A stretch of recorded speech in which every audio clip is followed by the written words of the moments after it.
Alright mga kapatid, welcome back po sa ating gagawing reaction at opinion regarding sa mga dapat natin mabigyan ng reaction. Katulad nung nangyayari sa ating walang humpay na pagbaha dyan sa Metro Manila, sa ibang karating lugar. Yung pambibigyan natin ng reaction at opinion. Okay po, simulan natin sa magandang umaga po sa inyo lahat. God bless po sa lahat. Sa nakaka-appreciate po, thank you. Kung hindi naman po, mabigat naman po yung subscription. Kahit yung like lang po, masaya na po ako doon. At buong puso na po ako nagpapasalamat. Okay po, reaction na natin, bigyan natin ng opinion, yung mga bagay na nangyayari sa ating bayan. Yung walang humpay na baha. Na ito yung gusto ng iba sa pangunguna din ng ating sa Senado na ayaw na nilang imbestigahan yung flood control. Ipinapasa na sa ombudsman. Di ba, nakipag-meeting si Boyeng Remulla doon sa Senate President at kay Erwin Tulfo. Pinapasa na po nila yan. Bakit? Ayaw na nilang imbestigahan. Doon sa part na yan, ayan, napapak-check po kayo ng taas na talagang walang humpay. Meron po ako pakikita sa inyo po na kaganapan dito sa ating Metro Manila, sa may part ng Quezon City, yan, sa Manila, yan, sa may EDSA, yan. Clipping lang po ito. Courtesy po sa gumawa ng pahiram lang po. Brother, pahiram lang. Clipping po ito kung anong nangyari. Just may tatalon, kung gaano katindi. Yan, pakikita natin mga. Tingnan niyo po, sandali lang po.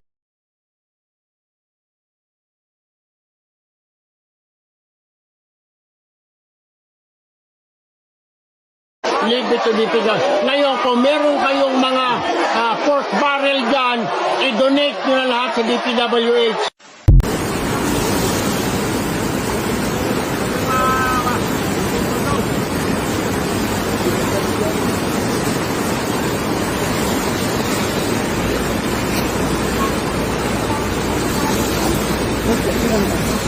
Yan po, nakita niyo mga kapatid.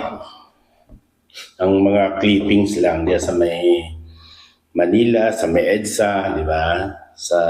Diyan sa may Santa Mesa, di ba? Tatalon sa mga karating lugar. Sa may Batangas, meron din. Sa part ng papuntang Bulacan, talagang umapaw. Sa may Las Piñas, may nakita tayo sa may Parañaque. Lahat talaga. Nakita niyo kung gaano katindi. Nakakadurog puso mga kapatid yung nangyayari sa ating bayan. Mahirap magmura di ba? Hindi natin ugali magmura, pero mga hayop talaga ito mga to. Ang sasarap ng buhay nyo, hindi kayo apektado kasi nasa maayos kayong kalagayan. Ang talagang napipinsala, ang sambay ng Pilipino na nagdaraho o naghihirapan dulot ng baha, dulot ng pagnanakaw nyo sa flood control ng budget. Trilyon ang ninakaw nyo hanggang ngayon. Ayaw nyo nang imbestigahan. Ipinasa nyo na po yan. Gusto nang ipasa ni Senador Erwin Tulfo sa ombudsman kasama si Senate President. Nakipag-meeting siya sa ombudsman. Ayaw nyo nang imbestigahan. Ito, pinapak-check po kayo ng taas. Nakikita nyo kung gaano kalawak ang pinsala ng dulot ng baha. Bakit? Dahil yung 5,500 na flood control na dapat nagpuproteksyon sa mga Pilipino, sa mga mahihirap, hindi nyo nagawa. Bakit? Ninakaw lang ng mga salarin, ng mga taong, ng mga magnanakaw na sa tanghaling tapat nakabarong pa. Diba? Ang napipinsala ang sambay ng Pilipino. Nakakadurog puso mga kapatid yung nangyayari sa atin. Pero nasaan? Nakita nyo ba ang Pangulo na mag-fresh conference? Nakapag-vlog pa siya pero hindi siya nakapag-dulot ng tindi ng habagat na yan. Habagat ba yan? Pero nasaan siya? Nasaan ang Pangulo na dapat siya manguna mag-fresh conference ito? Kasi alam naman nila yan. Alam ng Pag-asa yan. Kung darating yung habagat na yun, alam na ng Pag-asa yan. Kaya dapat mayroon na kayong tinatawag na plano. Pero hindi nyo ginagawa. Bakit?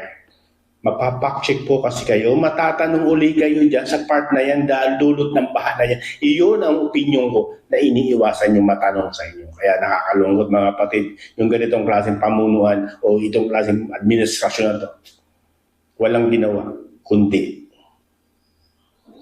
labanan yung mga kalaban. Pero yung mga kalyado, yung mga kampi, yung mga kanyang pinsan, yung kanyang wala hanggang ngayon.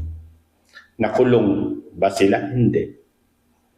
Pero sila ang dahilan kung bakit napipinsala ang sambay ng Pilipino. Dulot ng baha. naninakaw nyo yung budget ng flood control na trilyon. Kaya sana naman nakita nyo mga kapatid, magising na kayo nang kung hanggang ngayon. Mga dilawan, nasaan na kayo? Diba? Mga piglawan, nasaan kayo? Kain suka na po kasi kayo ngayon. Kaya ganun. Kahit apektado sa ng Pilipino, wala kaming naririnig sa inyo. Bakit? Pikit mata na lang po kayo. Salamat at ingat po kayo lagi. Nawa, makarecover po lahat ng napinsala. Lahat ng tinamaan, sana pagkunooban ng Ama na makabangon doon sa kanilang mga pinsala, buhay, kabuhayan man yan, sana maibalik sa kanila. Salamat at God bless. Ingat po tayong lagi at nawa, makita niyo po ang tama at mali. Thank you po.